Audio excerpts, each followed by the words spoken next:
The wealthiest families in history share a curious pattern during economic collapses. While everyone else scrambles to preserve what they have, these families do something counterintuitive. They don't panic. They don't hoard cash.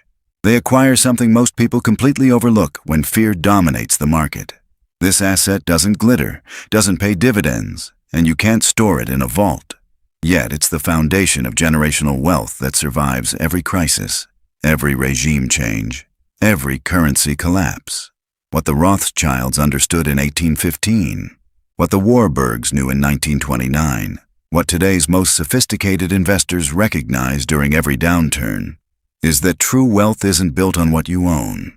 It's built on what you know how to do with what others desperately need. Think about the last major crash. March 2020. Markets bleeding.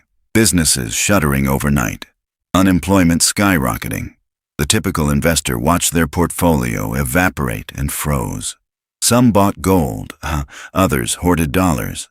But the strategists, the ones who understand wealth at a cellular level, they were acquiring something entirely different. They were buying businesses, not stocks, not shares. Actual operating businesses with cash flow problems but strong fundamentals. Companies that couldn't survive 3 months of shutdown but had decades of brand equity, customer relationships, and market position. While prices were catastrophically low and sellers were desperate, these buyers were positioning themselves to control income streams that would recover and compound for generations. This isn't about gold, because gold is a defensive play. Gold preserves, but preservation isn't wealth creation. The families who built empires across centuries didn't do it by hiding value. They did it by controlling productive assets when those assets were undervalued by terrified markets. Comment below where you're located right now, because understanding this principle matters regardless of your geography. But the opportunities manifest differently depending on your market conditions and regulatory environment. Here's what most people miss about crisis investing. They think it's about timing the bottom, about buying low and selling high. That's trader mentality. That's not how generational wealth thinks. Generational wealth thinks in terms of cash flow control and productive capacity. When a crisis hits, certain businesses become available that would never sell during good times. Family businesses that have been profitable for 40 years suddenly can't make payroll for 60 days. The owners aren't stupid. The business model isn't broken. The timing is just catastrophically wrong. And that creates an acquisition opportunity that didn't exist 6 months earlier and won't exist 6 months later.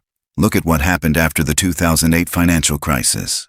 While everyone was talking about bank bailouts and housing collapses, a specific group of investors was quietly buying apartment buildings, not as speculative plays, as cash flow machines. Property owners who were over-leveraged and couldn't refinance were selling quality assets at fractions of replacement cost. The buildings didn't stop generating rent. The locations didn't deteriorate. But the capital markets had frozen, and forced liquidations created pricing that made no fundamental sense. The buyers who moved in 2009 and 2010 locked in rental income streams at valuations that would never be available again. 10 years later, those same properties had tripled in value while producing consistent monthly cash flow the entire time. That's not luck. That's understanding what to buy when others are selling in panic. The Jewish approach to wealth, refined over centuries of persecution and displacement, centers on one core principle: own what produces, not what preserves. Gold preserves value. Real estate produces value. Businesses produce value. Intellectual property produces value. Distribution networks produce value. Customer relationships produce value. During a crash, all of these productive assets get mispriced because liquidity disappears and fear dominates decision-making. The seller needs cash today. The buyer with cash today can acquire tomorrow's income at yesterday's price. This is why families with long-time horizons don't fear crashes. They prepare for them. They keep dry powder. They maintain credit lines. They build relationships with business brokers and distressed asset specialists. Because they know the crash isn't a disaster. It's a transfer of assets from short-term thinkers to long-term operators. Consider the mechanics of a typical small business during crisis. Revenue drops 40% overnight. Fixed costs don't drop. The owner has been taking salary, not building reserves. 3 months in, they're facing a choice: close permanently or find a buyer. The business might have done $2 million in revenue annually with 20% margins. That's $400,000 in annual profit in normal times. The owner might have reasonably expected to sell for $2 million, maybe 2.5, based on 5 to 6 times EBITDA. But now, with revenue crashed and runway disappearing, they'll take $800,000 just to escape. A buyer with capital comes in, weathers the storm for 6 months, and suddenly owns a business producing $400,000 annually that they bought for $800,000. That's a 50% annual return on a cash-flowing asset.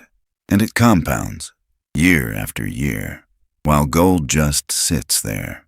This strategy requires something most people lack: patience and perspective. You can't execute this if you're worried about month-to-month survival. You can't execute this if you're psychologically dominated by market sentiment. You need the emotional detachment to see opportunity in chaos. You need the capital discipline to stay liquid when markets are euphoric, so you have ammunition when markets are catastrophic. And you need the operational capability to actually run or manage the assets you acquire. This isn't passive investing.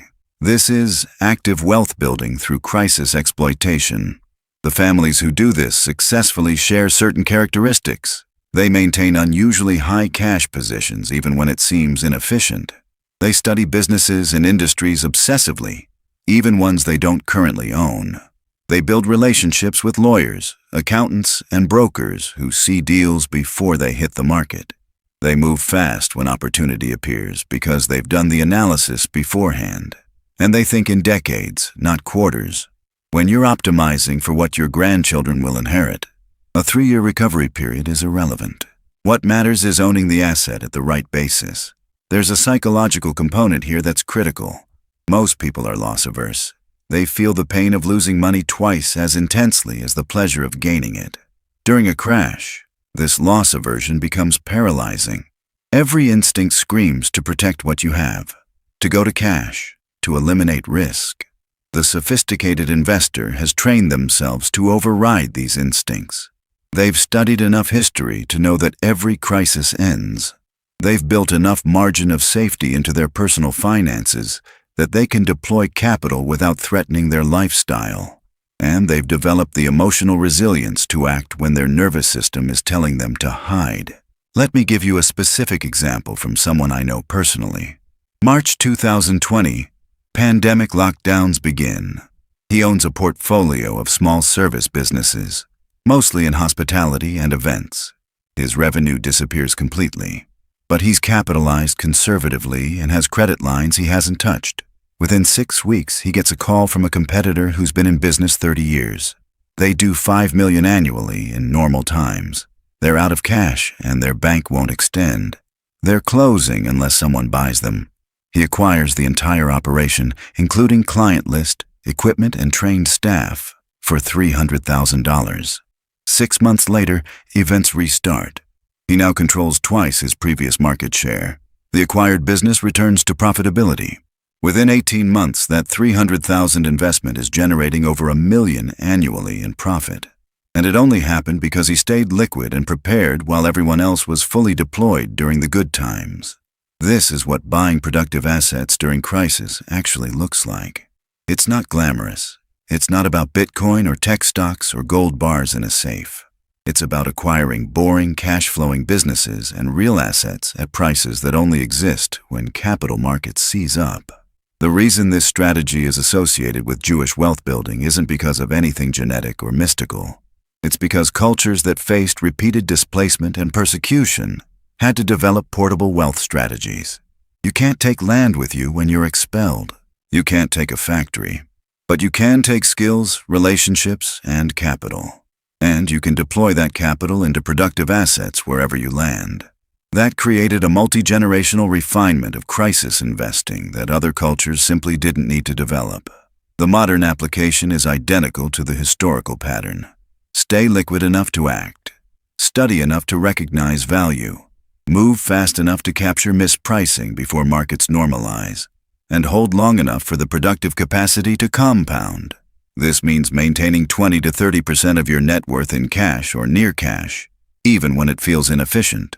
It means spending time understanding business models in industries you don't currently own. It means having legal and financial infrastructure ready to close deals quickly. And it means having the psychological strength to buy when every newspaper headline is predicting doom. Real estate operates on the same principle. During crisis, property owners face mortgage calls and margin requirements. They're forced to sell regardless of underlying value. A rental property producing 6% yields might suddenly be available at a price that produces 12% yields, not because anything changed about the property, but because the owner's capital structure collapsed. The buyer who can close quickly with cash acquires an income stream at twice the normal return. Over 20 years, that difference compounds into generational wealth. The property didn't change. The neighborhood didn't change. Only the price changed temporarily because of forced liquidation. Here's what separates the families who build lasting wealth from those who don't. The unsuccessful see crisis as a threat to what they have. The successful see crisis as an opportunity to acquire what they don't have at prices that won't recur. This fundamental orientation difference determines everything. When markets crash, one group is calculating losses. The other group is calculating acquisition targets. One group is reducing exposure. The other group is increasing it strategically. And over multiple cycles, this difference compounds into completely different outcomes. The asset isn't gold. The asset is productive capacity acquired at crisis pricing. It's businesses. It's real estate. It's intellectual property. It's customer relationships. It's distribution networks. Anything that generates cash flow and can be bought when sellers are desperate. This requires capital, capability, and courage. Capital to deploy, capability to operate what you acquire. Courage to act when conditions are terrifying. Most people have none of these three. The families who build wealth across generations develop all three systematically. You're watching this because you want to understand how real wealth actually works. Not the surface-level advice about saving and investing. The structural patterns that separate those who build empires from those who stay comfortable. What we just covered is one of those patterns. The families who win across centuries don't do it by defending. They do it by attacking when others retreat. And after understanding this depth of strategy, those who truly recognize what this means will leave in the comments, "Wealth transfers during chaos." That phrase captures the entire philosophy. Drop that below if this framework just shifted how you see market crashes. You just accessed a perspective that most investors will spend decades missing. This is exactly why this channel exists. To break down the actual mechanics of generational wealth without the sanitized version you get everywhere else. Subscribe to the channel because this level of strategic analysis is what I bring consistently. Hit that like button so this reaches people who are ready to think differently about crisis and opportunity. What I'm revealing in the next video will take this foundation and show you the specific infrastructure these families build before crisis hits. The preparation phase that makes crisis acquisition possible. How they structure their holdings, their credit lines, their networks. That's where the real implementation lives. You'll want to see that.